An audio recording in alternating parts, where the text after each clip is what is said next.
Queridos hermanos y amigos, una vez más damos gracias al Señor porque tenemos la oportunidad de compartir la palabra del Señor en un país que, gracias al Señor, tenemos la libertad de poder hablar del Señor Jesús.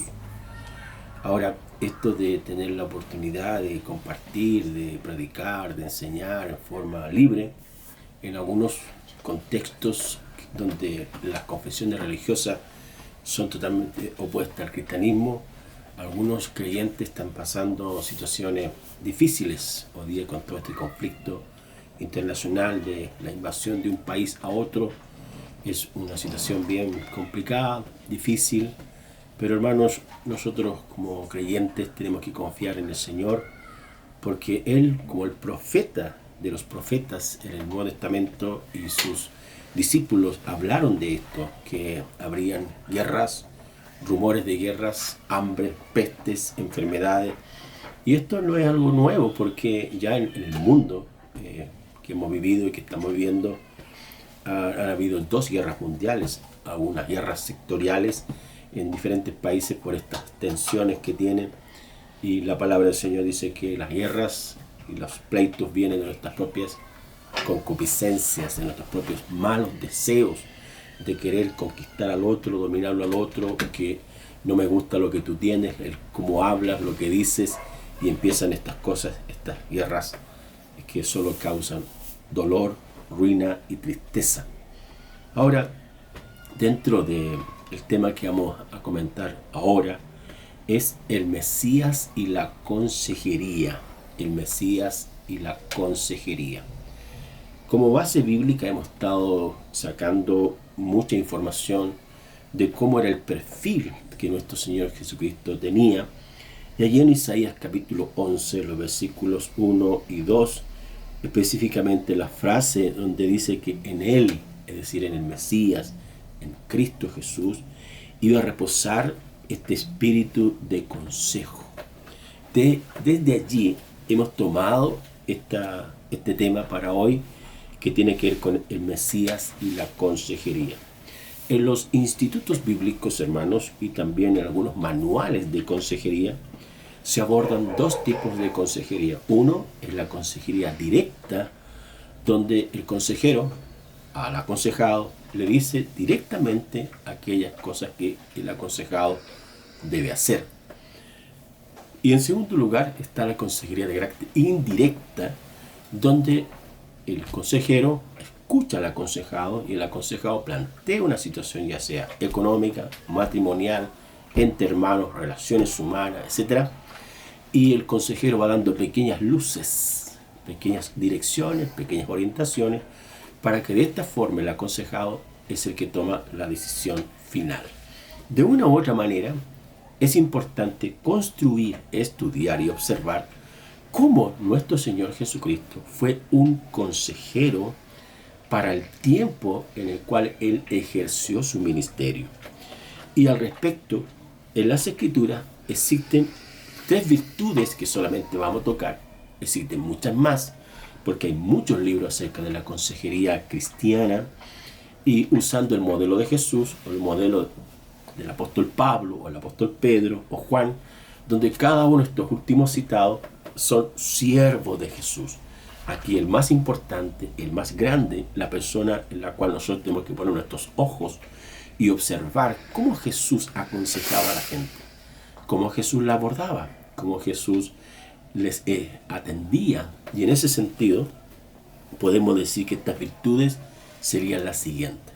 En primer lugar, la consejería de Jesús tenía sustento en la palabra de Dios. Es decir, la base de la consejería, de los consejos, de las orientaciones, de las respuestas que el Señor Jesús le dio a las personas que vinieron a Él o le hicieron preguntas, Él siempre usó la palabra de Dios.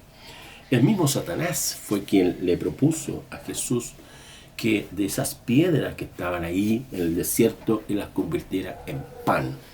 Y el Señor usó esta frase: escrito está, no solo de pan vivirá el hombre, sino de toda palabra que sale de la boca de Dios. Es decir, la consejería tiene como sustento la palabra de Dios y también las cosas de este mundo. Es indudable, hermanos, que el trabajo es un principio ético delineado por la palabra o por las escrituras.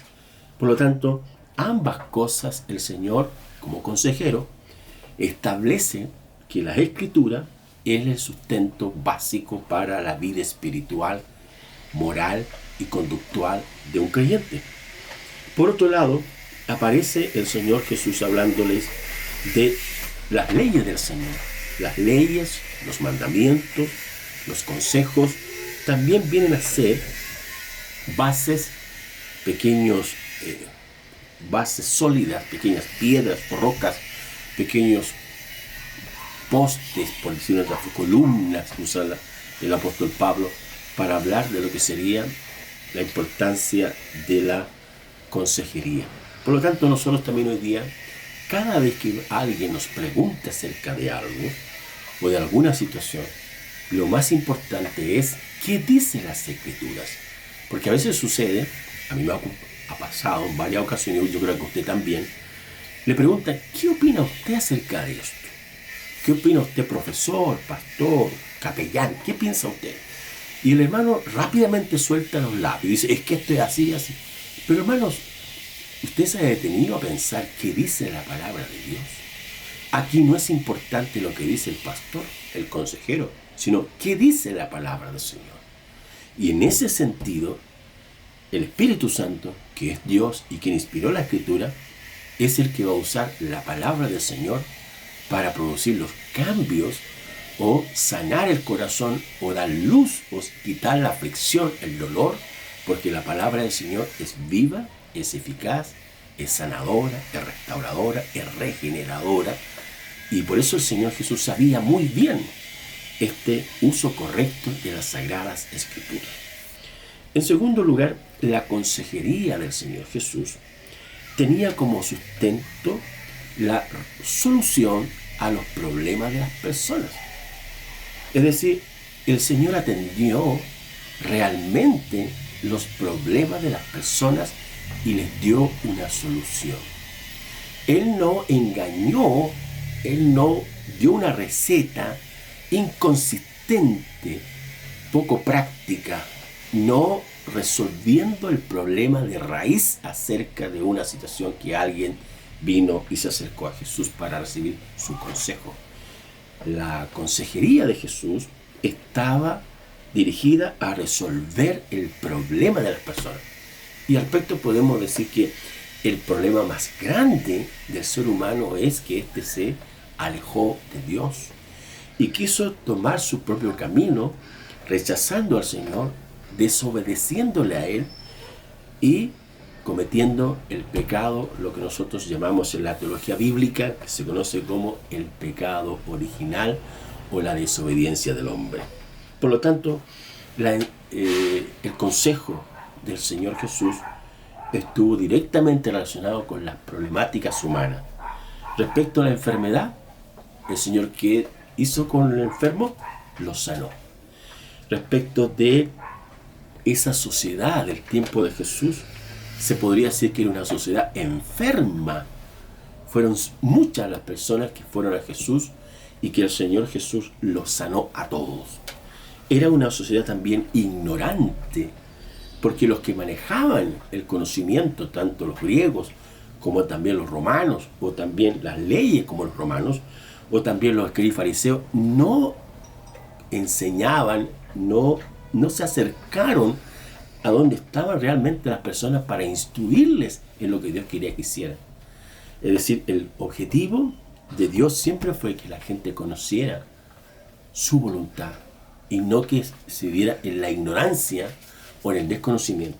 Pero nuestro Señor Jesucristo se caracterizó por ser un maestro que fue a buscar al alumno donde éste está. La palabra alumno significa aquel que no tiene luz, pero es mucho mejor en la Escritura se usa la palabra discípulo. Discípulo, la acepción es aquel que aprende o aquel que sigue a su maestro incondicionalmente. Entonces el Señor Jesús se caracterizó porque resolvió el tema de la ignorancia. Qué terrible, hermano, una sociedad ignorante, donde algunos manejan la información y cobran por ella altos precios, donde se sabe que algunos no van a poder acceder. Pero Jesús, como maestro, siempre fue a buscar a los ignorantes y les enseñó lo que el Padre quería que supieran, que en el Padre hay perdón, que en el Padre hay salvación, que en el Padre, en el Señor, hay educación. Al mismo tiempo era una sociedad demoníaca, diabólica. Fíjese que el Señor Jesús entró a la sinagoga y en la sinagoga había un endemoniado. ¿Por qué los fariseos, los escribas que constantemente todos los sábados se reunían en la sinagoga para leer el rollo, para leer el texto mosaico, y no se dieron cuenta que habían endemoniados allí? Tuvo que entrar el mismo Señor Jesús para darse cuenta que en esa sociedad habían endemoniados.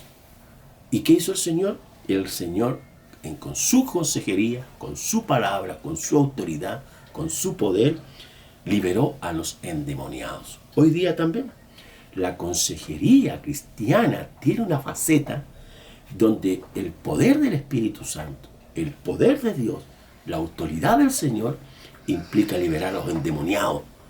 Porque hoy día hay gente que realmente está endemoniada. Los demonios toman la mente, toman el corazón y desvían a la gente de Jesús. No tienen moral, no se cuidan su cuerpo, no se cuidan de los principios éticos y morales y prefieren seguir conductas totalmente aberrantes, irracionales, que establece la palabra del Señor. Y para eso se necesita la consejería cristiana, porque no hay otro poder en el mundo que pueda derrotar a los demonios, que es la persona de Jesús. Y en tercer lugar, la consejería del Señor Jesucristo se sustentaba en el tiempo. ¿Qué queremos decir con esto? De que los consejos, los principios, las técnicas, la forma de abordar las situaciones del Señor Jesús nunca pasarán de moda. Siempre se mantienen vivos y activos. Por ejemplo, los principios del Señor son atemporales, están por sobre la cultura. La cultura es cómo la gente vive, en cuanto a lo que come, en cuanto a lo que el folclore, en cuanto a cómo se divierte, en cuanto a su vida cotidiana. Pero los consejos de Jesús están por sobre esos consejos. Acá abajo los consejos son relativos, son subjetivos, hay que cambiarlos, hay que contextualizarlos, pero la palabra del Señor permanece para siempre. Y es en ese sentido que cada situación en la cual nosotros pasamos en esta tierra, tenemos que ir a la Escritura. Por ejemplo, el principio del perdón aún está vigente. Aún está vigente. El principio de la paz del Señor aún está vigente. El principio de la vida abundante del Señor, dijo Jesús, yo he venido para que tengan vida y la tengan en abundancia. Y el principio más relevante, la salvación eterna de nuestras almas, está vigente. Por lo tanto, para terminar, tenemos que decir que la consejería del Mesías, o el Mesías como un consejero, siempre tuvo sus palabras, su sustento en las Sagradas Escrituras. Al mismo tiempo, su consejería atendió la problemática humana más importante, que es que el hombre está perdido y necesita salvación. Y así también los principios, las verdades, los consejos del Señor se mantienen presentes cada vez que nos acercamos a ella. Busquemos ayuda en el Señor. Él es el mejor consejero. Él es el mejor que nos puede ayudar. ¿Qué más que el Señor te puede ayudar? Que te formó en el vientre de tu mamita, que te conoce cada paso, que te ve cada día. ¿Qué más que Él te puede ayudar? Encomienda al Señor tu camino, confía en el Señor y Él hará. Vamos a orar.